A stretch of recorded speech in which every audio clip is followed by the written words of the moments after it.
Good morning to everyone. Thank you for joining. I think before we start, I just want to mention that in addition to behavioral health and suicide prevention, just an acknowledgement of all of the chaos in the world, particularly in the Middle East with Israel, the Palestinians, and regardless of where people sit in that issue, it's a troublesome time. And I just want to acknowledge that and hope that we can be with each other and with your friends and families and try to get through this period as best we can. It's challenging, to be sure. Having said that, we have spent the better part of a month deep diving into behavioral health, particularly the area of depression, diagnosis and screening. September was Suicide Prevention Month, and September 17th, Physician and Advanced Practice Suicide Awareness Day. We've had grand rounds both on adolescent, most recently, and adult diagnosis and screening. And today, suicidality assessment, which I think is really key and something that probably we don't think about when we're with patients until like, oh, I really wish I knew what to do now. And so I think this will be very helpful for us. So I'm very privileged to introduce our two speakers this morning. First, Dr. Jonathan DeHaan, who attended medical school at the University of Cincinnati, followed by a psychiatry residency through the University of Washington, Idaho Advanced Clinician Tract. He currently works with adult patients at the Virginia Mason Franciscan Health Regional Medical Center on Federal Way. Away from work, he enjoys Japanese language and culture, violin and other musical instruments, pugs, and little dogs called Shiba Inu and other animals. And we had to have a little tutorial as to what a Shiba Inu was this morning. So good news and something I learned. So that's great. Andrew Trindle is a graduate of the USC School of Social Work, where he obtained his master's in social work. He's been in practice for over 9 years, beginning his career in the community behavioral health as a case manager and clinic leader. He joined Virginia Mason Franciscan Health back in 2018, working in the emergency department at Virginia Mason Medical Center. For the past 2 years, he has been serving as the manager for outpatient behavioral health at Virginia Mason Medical Center. He has over 12 years of volunteer and professional experience in assessing and treating suicidal ideation. And when he's not at work, he can be found experimenting with new recipes in the kitchen or spacing out with a science fiction novel and a cup of tea. So with that, I think I am to turn this over and welcome Dr. Sagar and John to Andrew first. Is that correct? Jonathan's going first. Jonathan, I'm sorry. Did that wrong. Okay, great. Jonathan, Dr. DeHaan. All right. So yeah, welcome everybody. I want to give a special shout out to all the people on the West Coast, not because you're necessarily superior, but it is way earlier than it is on like the Eastern coasts. And if there's anyone from Hawaii or Alaska, I don't know if we have branches there, but you are amazing. But definitely it's good to be here, to be a little bit caffeinated, and hopefully you'll either find this to be very peace-inducing and very knowledge-inducing, or else give you a nice little nap. So yeah, next slide, please. All right, and learning objectives for today. By the end of the presentation, we're hopeful that you'll be able to identify some of the basic risk factors for suicide, as well as to be able to assess for generalized suicide risk, including like severity, not just the presence of risk for suicide, but also be able to tier it a little bit and be able to more appropriately bring interventions to address the suicidality. At least be knowledgeable about interventions that can be referred to address suicidality and so forth.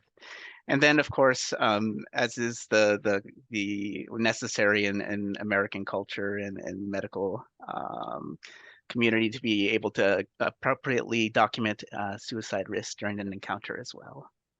Next slide. So we're going to talk about some trends and statistics. That way you start developing those risk factors right there. Let's jump to the next slide.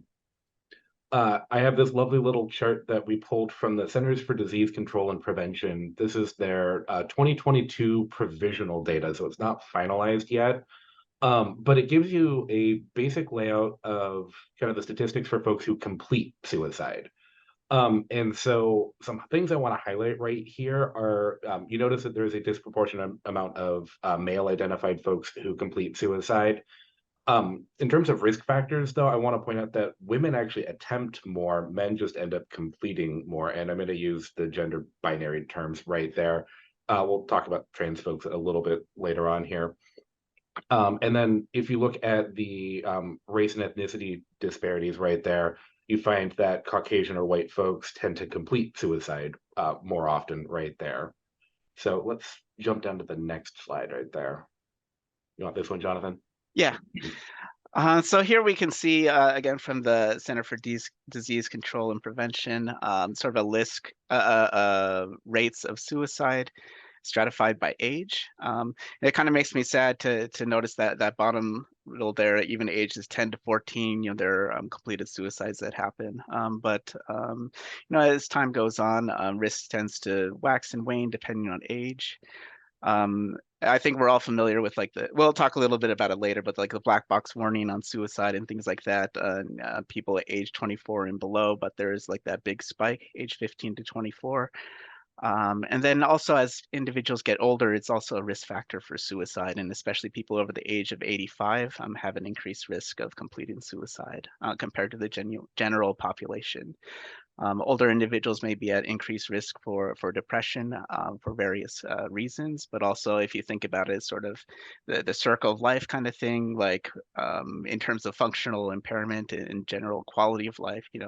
One of the jokes that's sometimes made in medicine is like sort of we're born in diapers and we sort of end up in a kind of a similar state and lose ability to drive and independence, maybe in a rest home and so forth. So a lot of those situational factors that also put individuals at higher ages or increased ages at higher risk of suicide. So yeah. Next slide, please. So I'm going to cover the younger half of the spectrum because these are the folks that I've done a lot of work with here. This is from the youth behavioral, the youth risk behavioral survey, and I probably did that in the wrong order there. The youth risk behavioral survey. It's right there on the screen. I should be reading. But this covers, seriously considering attempts at suicide for teens and young adults right here. And I want to point out like the stark differences from those who actually complete suicide. Again, we have highlighted there that female identified folks tend to attempt more. The other thing I want to call out here are the sexual identity component right there, where LGBTQ folks are at a increased risk for considering and or attempting suicide. I want to point out, though, that this survey lumps together gender identity and sexual orientation, which is actually doing that a disservice because our trans folks usually experience suicide at a much higher rate. I want to say their rate of attempting is about 1 in 2. It could be that high. I'd have to get some numbers, like look at the recent numbers on that. It has been disproportionately high, even when compared to other folks within the LGBTQ community. So when we think in terms of risk factors, falling into kind of that minority status right there of either a gender or sexual minority puts you at some kind of elevated risk right there. Also, I want to point out that there isn't that disparity amongst different race and ethnicity groups in our younger folks who are considering suicide. That isn't as big of an impact as you see for those who've completed suicide. Go ahead and jump to the next slide. All right. So here are some of the major risk factors for suicide in the general population. Keeping in mind that this is by no means a complete or all-encompassing list. There are many small things that can be correlated with suicidal ideation and suicidal completion, but some of the biggest things that we think of, some are more like obvious or duh kind of things. The presence of suicidal thoughts is a indicator of potential for future suicidal action. As we kind of mentioned before, especially with the elderly population, general functional impairment can also be a big factor. This also comes into effect with things like differently abled people or people who maybe have been in an accident and sort of have decreased functionality because of that. Tying into that, accidents and other things, stressful events can be a risk factor for suicide as well. And then substance abuse, depending on which substance, it can be either with intoxication, withdrawal, or both. I think we've all heard of the patients that get kind of drunkicidal when they're drinking a little bit too much alcohol. And then on the other hand, we hear about, our heroin users, things like that. They feel like they're going to die and they kind of want to die when they're withdrawing really severely. So definitely can be a risk factor, or is a risk factor. Physical illnesses also, especially on the onset of the physical illness or when they first get the diagnosis or come to the realization that they have a major physical illness, can be something like neuroprogressive, sort of like MS or something like that. Other times, a big one that we think of is if they have kidney failure and they need to go on dialysis. Right at that big transition before they're sort of adapted to the new way of life and everything, there's a big spike in risk for suicide.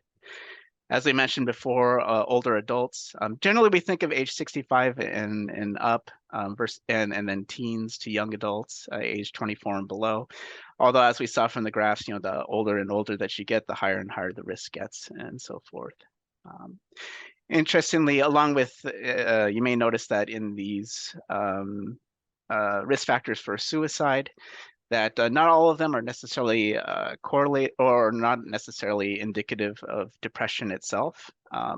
Definitely major depressive disorder is a risk factor for suicide. And in one study, 29% of those with MDD expressed wish to die, but then there were 7% of patients with no depression whatsoever who expressed the wish to die as well, likely because of other factors like this. So. In addition, there are other mental health conditions which confer increased risk of suicide. We hear about veterans and PTSD being one of the major ones. In addition to psychotic disorders, even panic disorder, things like that, they all, and many psychiatric health conditions outside of depression can confer an increased risk of suicide as well. Next slide, please.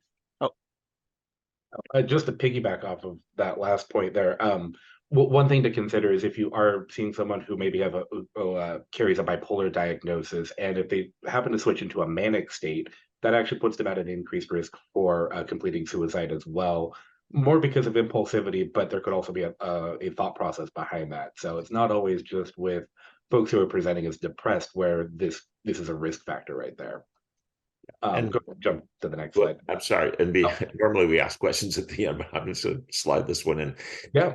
And maybe it's covered under suicidal ideation, but what about prior events, people with prior attempts, people with history of prior attempts?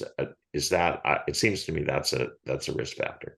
Yeah, that's probably from my knowledge, that's actually probably the most predictive risk factor of like if someone's done it before, there's a higher risk that they'll do it again. Again, that doesn't give us like any information in terms of imminent risk. We hear of many patients who, especially in their teenage years, if they're getting bullied, they have the new onset of their mental health conditions and so forth. They're sort of at that especially increased risk of suicidal attempts in addition to suicidal ideation. But sometimes as time goes on, it sort of peters out a little bit, especially if there's like a cluster B personality disorder or something like that. We know over time, like the intensity of symptoms tend to trend a little bit more even keeled, and so acute suicidal risk may lower or be low later on in life, even if they do have a suicide attempt earlier in life. But again, at the same time, it's doesn't eliminate the possibility that it is high as well. So. Yep. All right. We've been talking a lot about risk factors, and I think in terms of how we document our suicide risk assessment right here, one of the unique things that we include in that analysis are the protective factors that may prevent a patient from acting on those suicidal thoughts right there. So I know we're all probably really good at identifying risks and saying, yeah, these are the things that could go wrong. But this is a different kind of conversation that happens, and this can rely on, like, if you have a good standing relationship with this patient or you have a lot of history, you might know some of these things intuitively. So protective factors such as like a positive peer relationship, connection to family, religion, um, if they have just an overall kind of like a positive outlook on life, if they are in, lucky enough to live in kind of a supported environment right there, those are things that can prevent someone from acting on a suicidal thought right there. And so they're worth putting down and having in the record, especially when it comes to assessing a risk level right there. Because someone may come in and say, like, I'm having these thoughts and I'd never act on them because that's a sin. And so, like, right there, that gives us some wiggle room to say, okay, well, maybe we don't need to jump to the emergency department, but maybe we need to figure something else out right there. And so we want to highlight those protective factors. And sometimes the protective factor can even be as mundane as they're showing up to appointments, which, it doesn't seem like a lot, but if you have a patient who doesn't have a lot and if you are their only connection, that could be enough to at least maintain their safety until their next appointment. And then, we can figure out a plan from there. Hopefully that's not the case, but I'm sure it happens more than once. So, go ahead and jump to the next slide. Jonathan, I have you for this one. Oh, okay, okay, yeah. So yeah, why the big push in primary care? In an ideal world, I think it would be nice to like, oh, we'll let mental health worry about it. But as we all know, like throughout the nation, there's insufficient mental health providers, whether it be therapists or psychiatrists or advanced practitioners to sort of cover the totality of the population. In addition,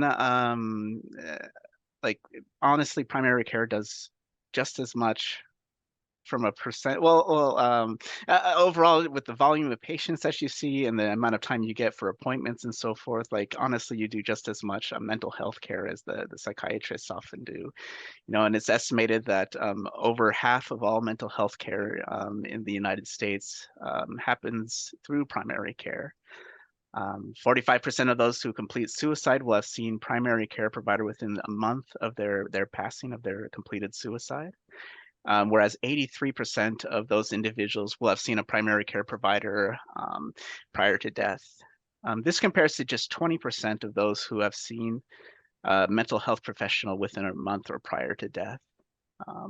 Also complicated things is a lot of times that in psychiatry, let's say a patient is like stable for a while, like maybe we'll see them once every 6 months or once a year or something like that, just because unfortunately, like there's so many patients that need to see mental health. And so that doesn't give us very much time or things like that. If there's something that occurs acutely in life, like those situational stressors or diagnosis of medical illness or something like that.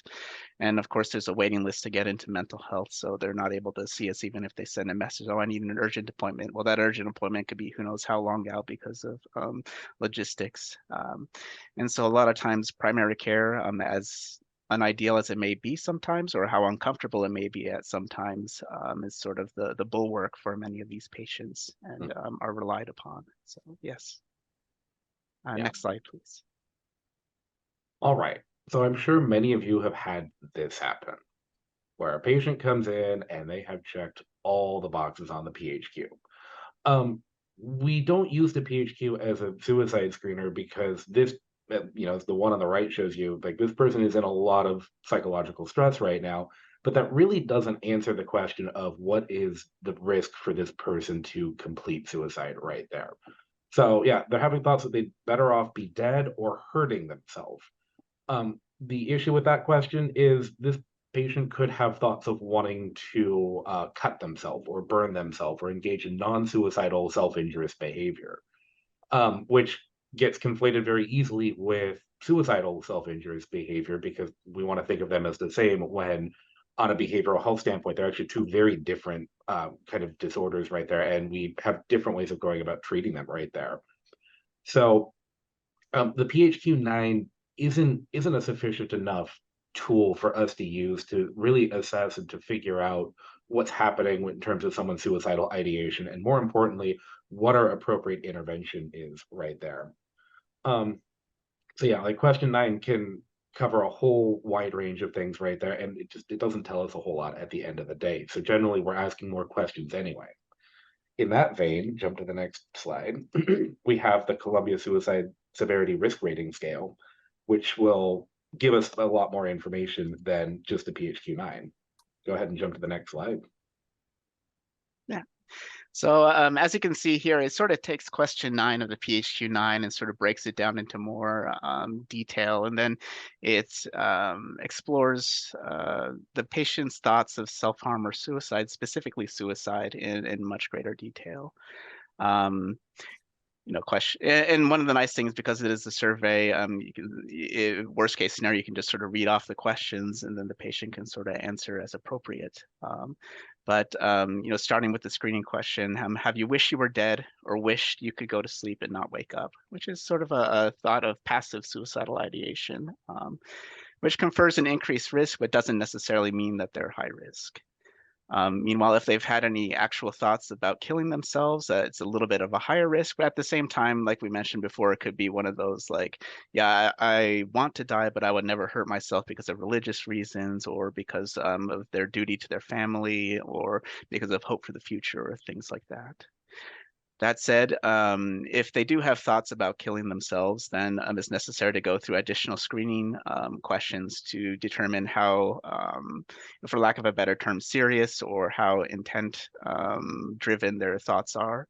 So determine if there's any sort of plan. Have you been thinking about how you might do this? Sometimes they might give a pretty general answer, like either no, or maybe I'll overdose on something, or something like that. But then sometimes it can be quite specific, and especially when you get the sort of specific details, which we'll see in question 5, it confers a very high risk. But after asking about, do you have any thoughts about how you might do this, you ask about any intent, because thoughts by themselves don't lead to action necessarily. But if they do have like some intent, like, yes, I have these thoughts, maybe I buy a gun from Walmart, and yeah, I've actually like thought about which Walmart, and I've started to save up money, something like that. In the lieu of question number 5, where they're working out the details, and then if they intend to carry out the plan. So if they have thought about specific details to the plan, and they started to put together intentions, or they have intention to act on it to some extent, and then they've started to work out like a plan, and then working out the plan can include even things like giving away items, or like, let's have one last hurrah with the family, like say hi to them. Maybe I won't tell them about my suicidal plan, but I just want to see them one more time before I die, kind of thing. That obviously puts them at high risk. Question 6 is a little bit disconnected from the other questions, but it's still important to ask. And every suicide evaluation, every new patient evaluation that I do, granted, I have an hour to do new patient intake, so it's much different than primary care. Bless your hearts. But if you've done anything in the past, or started to do anything like a rehearsal kind of thing in preparation for ending one's life in the past, again, just because they have a lifetime risk doesn't necessarily mean, or a lifetime incidence of attempting to end their life or preparing to end their life doesn't necessarily mean that they're at high risk. But just by default, if a patient has attempted suicide in the past 3 months, or has gone through a rehearsal in the past 3 months, they're considered at a high risk, and may not necessarily require hospitalization, but special attention should be paid to them, and then maybe taking some of the risk reduction strategies that we'll detail a little bit later might be indicated for them. So, yes. All right, so you've gone through all those 6 questions. We've checked yes or no, depending upon the answers. Now you actually have to identify, is this patient at a high risk of completing suicide, a moderate risk, or a low risk? That can be a scary prospect. And I will say anecdotally, this is one of the things that gets missed most frequently when folks are completing the CSSRS.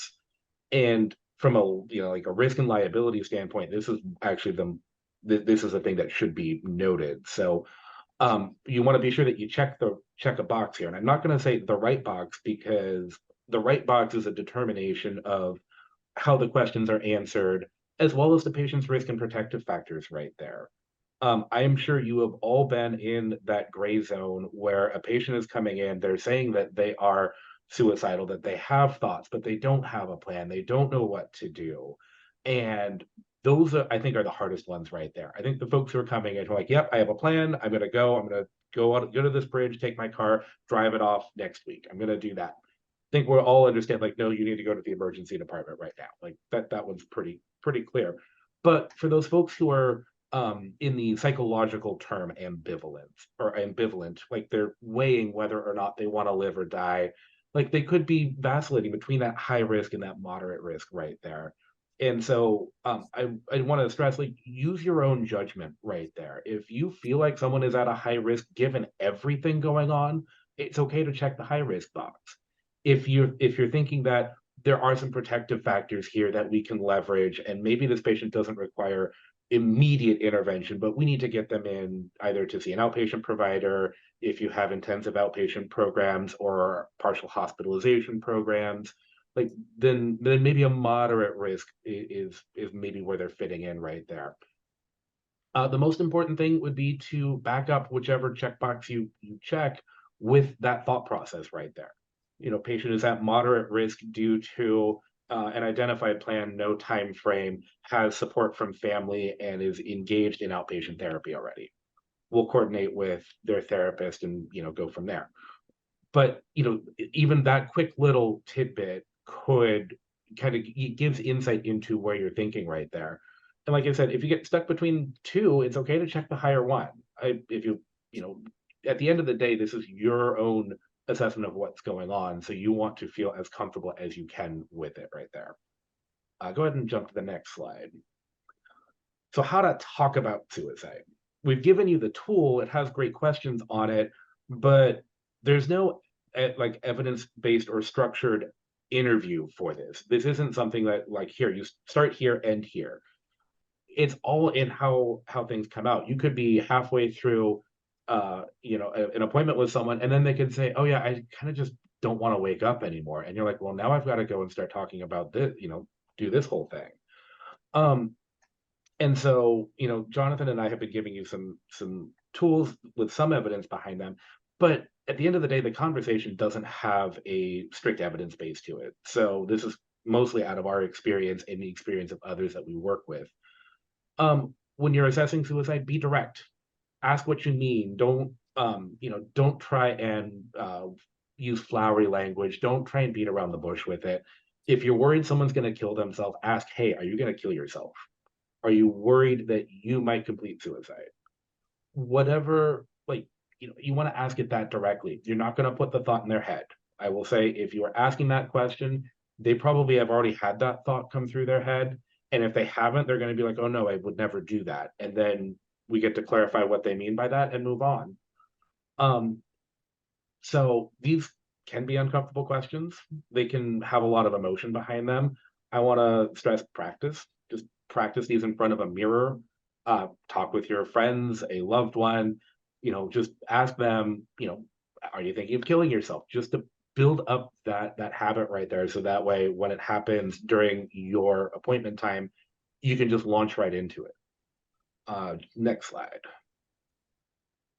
And sort of piggybacking on that, yeah, I always look at suicidal ideation as a symptom. Like, I think there's like a little bit of stigma against it, or especially in patients that complete suicide, it tends to hit a little bit harder. Because there's some sort of choice in the matter, as opposed to like someone who has kidney failure and they die from complications from that and so forth. But I always look at it as if if you took any person on the street and put them in enough stress and enough like depressed mood or demoralization, things like that, suicidal thoughts will naturally sort of pop to mind. So when you screen or ask, do you have any thoughts of suicide? You're not like, oh, I didn't think of that, and suddenly they're at increased risk compared to before you asked. It's more one of those, oh my goodness, I guess this is something that can be expected in this situation. Keep in mind that in primary care, there have actually been studies, and it's generally accepted that mental health visits tend to take longer than a lot of the physical health visits, and we need to be prepared to spend enough time on the suicide screen if they do screen positive on the PHQ, and we need to dig a little bit deeper. So in general, if you have a 20-minute visit, you might have to anticipate spending 10 minutes for further screening and development of suicide safety plan as appropriate and other interventions.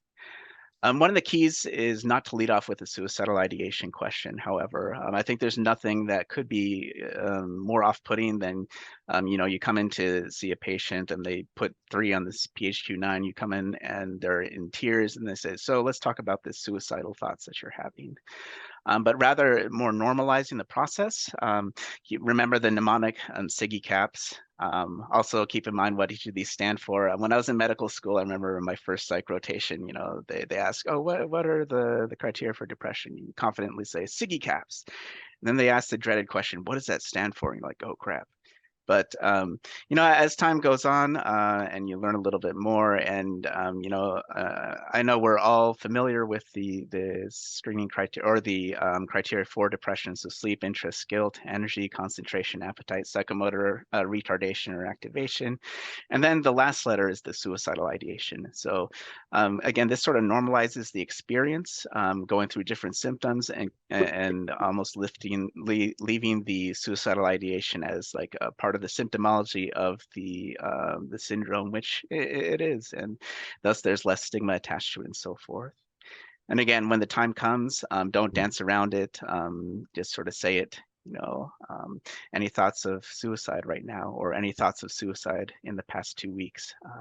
Some things like that, as opposed to have you thought of any of that stuff, like where you like have those thoughts and you want to kind of end your life, or you think it won't be worth it, maybe that sort of like lack of confidence in the sounding that you're uncomfortable with it can definitely make it sound a little bit more um, um, or make it more difficult for the patient to sort of express themselves in a direct manner and in a way that can be used to gather the information necessary to decrease the imminent risk that they have to themselves.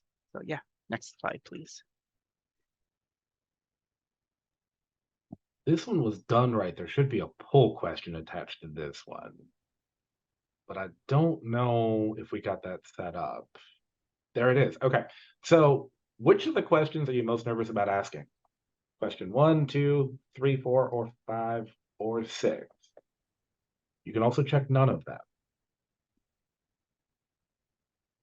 It doesn't tell me anything on the response rate, so I have no idea if you are. We'll give it maybe 5 more seconds, but the Okay. responses are rolling in. Definitely. Okay. I assumed they were, but that's my own anxiety because it doesn't tell me anything. It just There are 11 so far. We can probably give it another 2 seconds. And I'll end it and present it to the group.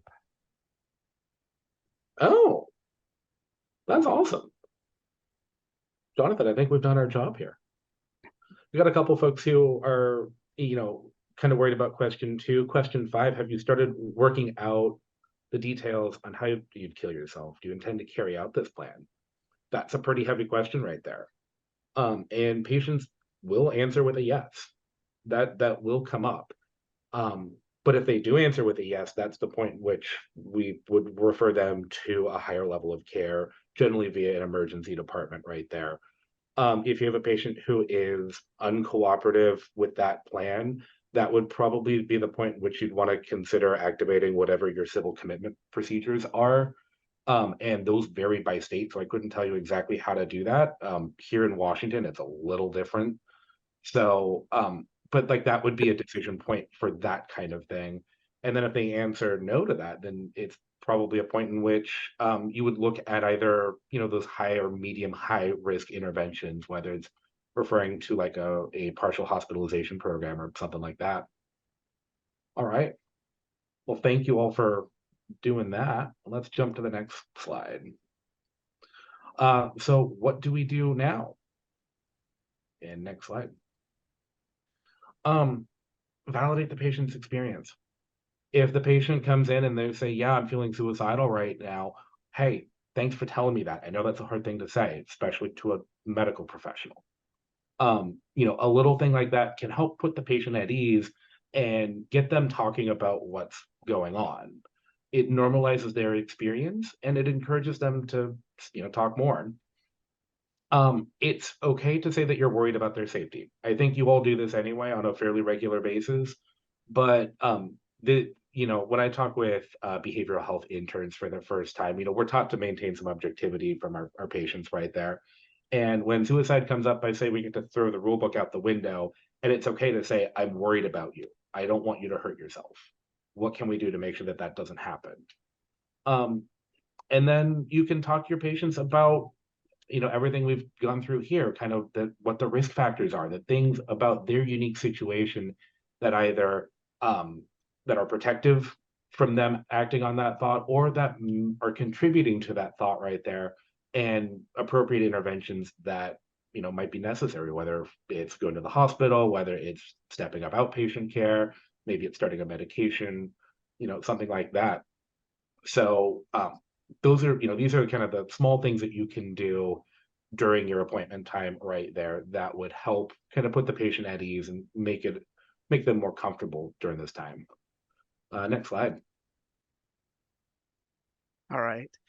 Especially from the medical perspective, first thing that jumps to mind is pharmacotherapy. The black box warning always sort of comes up. I know a lot of times, or sometimes, when we're talking about antidepressants, we'll talk about, like, any patient, we might say, oh, there's a black box warning for suicidal ideation, suicidal behavior, when you start these medications. But the studies really only show youth up to 24 that have consistently shown like a slight increased risk of suicidal ideation or suicidal behavior. Overall, especially for older patients, like geriatric patients, there's actually a little bit of a protective factor with traditional antidepressant medications like SSRIs in the older population.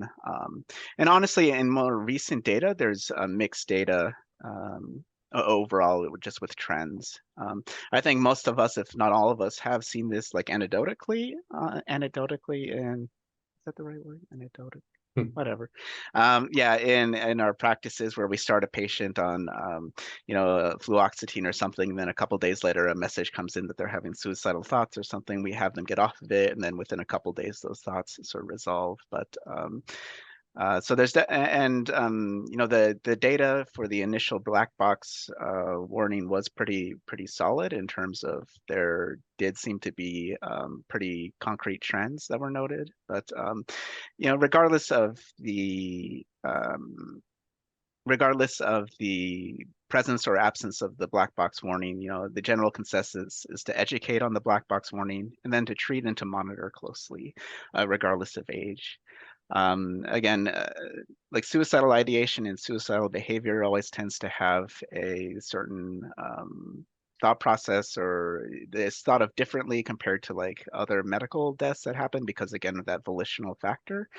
But I sort of look at it in kind of an inadequate kind of comparison to like a patient with diabetes and who needs insulin.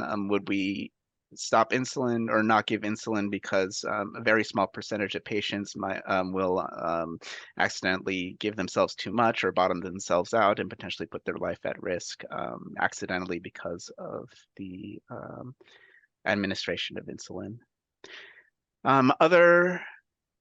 Other interventions that are known to decrease suicidal ideation, suicidal risk include ketamine. It's sort of all the rage in psychiatry nowadays. And at least in the Seattle area, there are tons of ketamine clinics that have sort of popped up and are available. Obviously not something that we would be giving in a primary care clinic, but it's good to know so that patients can get information if they do need to. It's one of the few interventions where suicidal ideation and behavior can decrease within minutes as opposed to the weeks and weeks it takes for other medications. There's a little bit of difference between IV and intranasal ketamine in terms of efficacy for reducing suicidal ideation, with IV being a little bit more effective per the data. They think that it might be due to absorption issues with the S-ketamine in the intranasal, but just sort of a little tidbit of information. And then I'm sure it was sort of drilled into our head in lithium or in medical school that lithium also generally has been shown to have decreasing the risk of suicidal ideation and suicidal behavior in patients with mood disorders.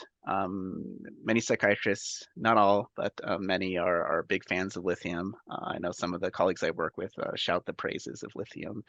And sometimes it can take just a little dose, like as little as like 300 milligrams at bedtime, as opposed to the 900 to 1200 it usually takes for like bipolar mania or things like that, to decrease suicidal ideation. So yeah, whether you start lithium or not, I think a lot of primary care providers probably feel a little bit uncomfortable with it, especially the narrow therapeutic index, and because of the side effects that we all know of, like in terms of the thyroid and the kidneys and things like that. But just an intervention to keep in mind that I don't think is wholly something that psychiatrists need to do. Like I think it's one of those that primary care could potentially do if they feel that a patient's at like really acute risk. We're referring to psychiatry, but it's going to be a couple of months before they see them. Maybe send a message off to the psychiatrist just to get the double check if it's appropriate, and then do the usual screening labs, you know, level a week out, as well as kidney function, thyroid function, things like that. And then adding on a small dose of 300 milligrams extended release lithium at bedtime, I don't think would be totally unreasonable. So. On the non-pharmacological side, these are some evidence-based psychotherapies that can help treat suicidal ideation specifically. And I put cognitive behavioral therapy in capitals there, but really that's just the generic cognitive behavioral therapy, not a specific modality. Dialectical behavior therapy has been shown to help decrease suicidal ideation, specifically in patients with cluster B personality disorders. There's also some evidence base out there for other treatments as well. And it's definitely very CBT focused, but it also incorporates a mindfulness aspect to it as well. And then the collective assessment and management of suicidality, or CAMS, is another therapeutic modality that could be done in a short, like 6 to 8-ish sessions. They might go up to 12 on that. Dialectical behavioral therapy is a 26-week program minimum, and that involves both group and individual therapy right there. So there's kind of a wide spectrum of programs out there, and we don't expect you to know all of them, but you know, it can be helpful when talking with patients to say this may be something to look at. We've got links at the end to the books and the kind of the theoretical underpinnings behind them if you want to go that far into it. I'm also happy to talk about either of these. I am trained in dialectical behavior therapy and have used that, you know, throughout my practice. So next slide. So you've done the risk assessment, you've done the you've figured out whether they're at, and they're ready to walk out of your office right there, but you're like, I want you to have something to remember if you get that thought. So we call this safety planning, and this is it's a piece of paper that the patient can take home with them that identifies a whole host of things that they can do, from pleasurable activities or things that can distract them from that thought, to people that they can talk to, and these would be like friends, family, random person they're talking to on the internet, things like that. And then we would call out separately like professionals that they can call. So if they have a therapist, if your office has some kind of nurse triage or something like that, could be a thing. The 988 line is listed on there. And then the important thing that I always tell patients is put this somewhere where you will run into it in that moment of crisis. Don't put it in a drawer in your desk in your office right there. Tape it to your fridge. Have it dangling from the door jamb. That way, when you are in that moment of crisis, it is literally right in front of your face. Oftentimes, our lizard brain takes over, or the amygdala, and we're not thinking with our, we're not basically operating in a rational state right there. And so we want to make it as easy as possible for our rational brain to catch up and say, oh, let me try these things before I go and act on that thought. So we don't have a standard, we don't have a standard a safety planning template, but something that's pictured here is kind of standard in the safety planning world. So, and you don't have to have all these elements filled out, as long as you can identify some things that the patient can do, that's generally a step in the right direction right there. Why don't we move on to the next slide? Did you want to start talking, Jonathan, or do you want me to go on this one? Yeah, I could go a little bit, Okay. and then yeah, so means restriction is one of the more effective interventions that we can do to decrease risk of suicide. It can be a little bit difficult sometimes, like if someone has suicidal thoughts and a plan to like use a knife to cut themselves or something like that, then it can be difficult to restrict all things that are sharp in the house or whatnot. But keep in mind, going back to sort of how males complete suicide more often than females, a lot of times it is because they use more definitive means to kill themselves, and specifically firearms. And firearms account for about half of all suicides in the United States. And as we know, the nation is very big on gun rights, the Second Amendment, and things like that, for better or for worse. And it's something that we have to live with in the United States. So even something as simple as getting like a gun lock, as shown in the picture, or having guns in a safe, where it can make a difference of even just a few seconds, can make the difference between someone killing themselves and continuing on. But ideally, it would be making a specific plan so that a family or friend can sort of hold on to those firearms until the patient is better controlled, doesn't have suicidal thoughts, and so forth. And then in some cases, police can take away the guns, depending on the patient's history, as well as the current risk or to themselves or to others, and so forth. Interestingly, if a patient has a suicidal plan, and then the means to do that plan is taken away, whether it's through firearm restriction or something else, most of those individuals, at least according to certain studies, do not return to other means. They sort of like, well, my plan's out the window, and then the majority of those patients, not all, but the majority of them will not necessarily think of or act on an alternative plan to complete suicide. So yeah. Yeah, that about covers it there. Okay. And then here's our works cited, and then we had a couple resources, or we have one additional resource at the end of it right there. I saw a couple of the questions in there. By the way, hi, Mike. Question one, Jonathan and Andrew, thoughts on the Columbia Suicide Screener versus the ASQ? I think both are good. I tend to prefer the Columbia just because it gives us a nicer visual right there, and we can go through and answer yes or no. I don't recall if the Columbia is evidence-based for adolescents, though, and I know the ASQ is. So I think our preference is to use the ASQ for our adolescent population, and then the Columbia Suicide Screener for our adult 18 and up population right there. And then Jonathan. I'm sorry, Andrew, if I could just follow Yeah. up on that. To your point, and with Deborah Rockman, Kelly Vitonia's leadership, and Rachel Lytle's, we've included the ASQ in the depression screening inventory quality toolkit for adolescents, versus the CSSR for our adult focused practices on patients. Awesome. Good. So they're both in there. Great. Jonathan, did you have any thoughts on the ASQ? No additional thoughts. Because Okay. I work with the adult population exclusively now, I'm not overly familiar with it, honestly. So. All right. And then question number 2 from Mike, for teen confidentiality, should you share with patient guardian even if they don't want you to moderate risk? My short answer is yes. My complicated answer is it depends on the patient, like if they're at imminent risk.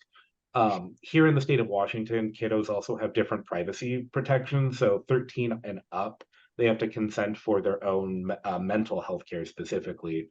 And so that creates a little bit of a difference right there. In the primary care setting, I think you would be okay to share that the patient is at risk of suicide because they might consider that just the general health of the kiddo and not specifically the behavioral health, which has different protections there. That said, yes, sharing with the parent is a part of safety planning. So if there is an imminent risk, whether they're going to the hospital, whether they need a higher level of care, that is something that you can share with the parent and say, like, these are the things that, should happen right there. Parents can also be involved in restricting access to means, whether it's pills. They would also play an important role if there are firearms in the house, because we know of the statistics around kids and firearms. So absolutely do let parents know. It's generally not considered, or I think it's an exception to the privacy rule to include parents with these kinds of discussions, as long as there's that acute risk right there. If it's more of a chronic thing, then I think that conversation changes a little bit. But that's a little more nuanced than where we're going today. I guess, what other questions do you have? I guess if I could ask the flip side of the equation to that question, Sure. which is our geriatric patients, right? So when we think about older patients, and I think you guys spoke about it in the discussion, is they are at increased risk for suicidal ideation, but also completion. What is sort of your recommendation on sharing that with family members or caregivers? Because a lot of them may have home health care, or they have family members that are taking care of them in the home, or they live down the street. How does that conversation come up? You have thoughts there, Jonathan? No, sure. Yeah. So in the end, I do view it sort of like with adolescent patients, and generally like all patients. When it comes to like imminent risk, all bets are off the table. If you feel that they're at imminent risk, then hospitalization is indicated. Then either call 911, get to the emergency department, or if they have like an escort or a family member that's with them, they'll need to be brought into the conversation. Just because I also think of it just from an ethical and like my conscience kind of standpoint. Like if I had a patient that said that they're going to kill themselves next week, and then we put a safety plan in place and we make like interventions that we can. Maybe we tell them go to the emergency department for whatever reason that they are not admitted, but they still end up ending their life. Like, will I be able to rest easy knowing I did? Well, I guess you would never rest easy in that kind of situation, but would I like have a free conscience in terms of I did absolutely everything that I could have in terms of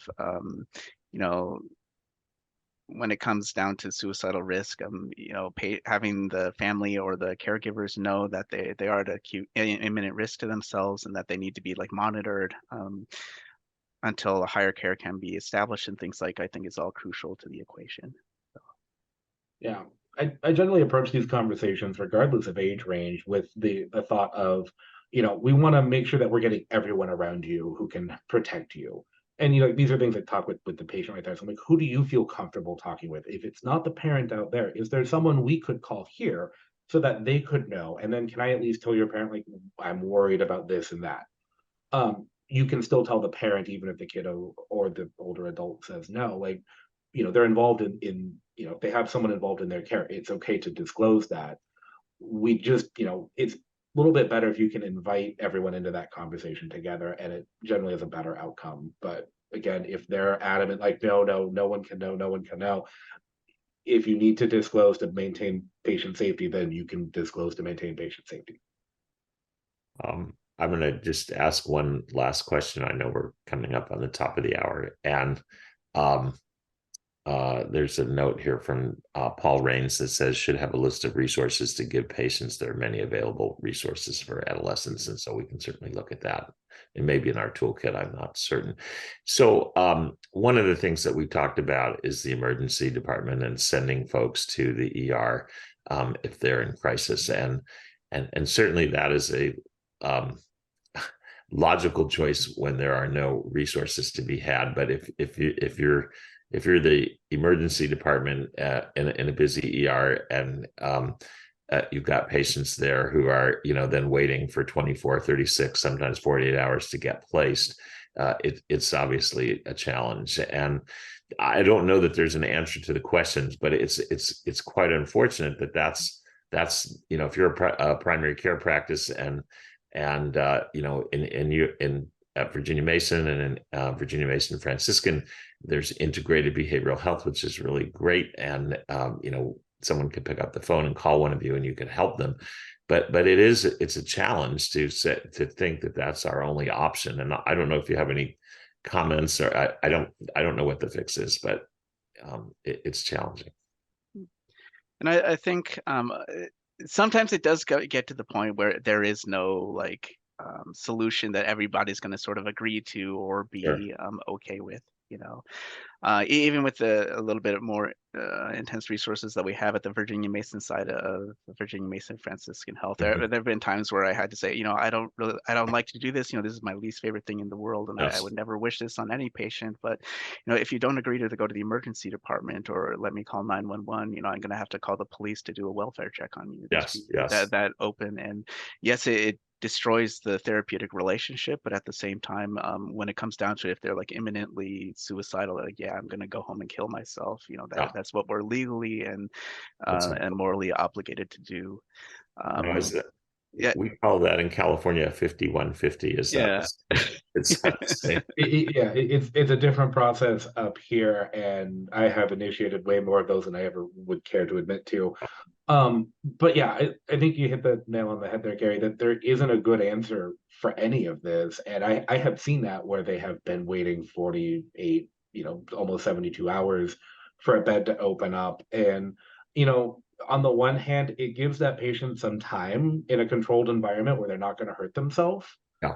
But they're also not receiving any kind of treatment other than someone checking on them.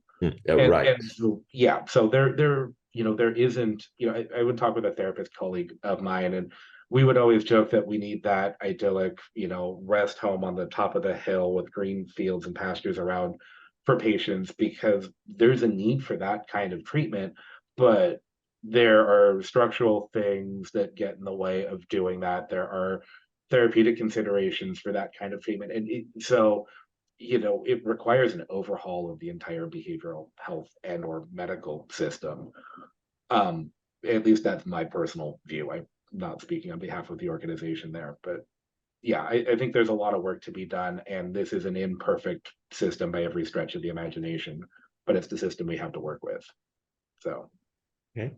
I guess if I could just clarify the take-home point, though, yeah, is, you know, if we feel as primary care clinical teams, this patient is an imminent danger, then our process forward is fairly concise, which is we need to get them care today, whether it's an ER, whether it's calling 911, whether it's whatever the escalation local process is. Because I do want to make sure that message is very clear to our audience members. But I guess to your point, the complexity comes when there's no imminent harm, but there is this ongoing concern and those brewing type of ideations that are happening. I mean, at the risk of giving you another grand rounds topic, like chronic suicidal ideation could be another hour talk in and of itself, because there's a lot of complexity within that. But yes, to the take-home point, if a patient's at imminent risk of harm, i.e. they're going to hurt themselves with a plan in, say, the next 24, 48, 72 hours, they need a higher level of care, and they need that now. If you have concerns about a patient and they're at like moderate risk of harm, then there may be intermediate treatments like partial hospitalization programs, things like that would be appropriate to access right there. So, you know, the CSSRS is a tool to help kind of guide what intervention to do based upon that risk level right there.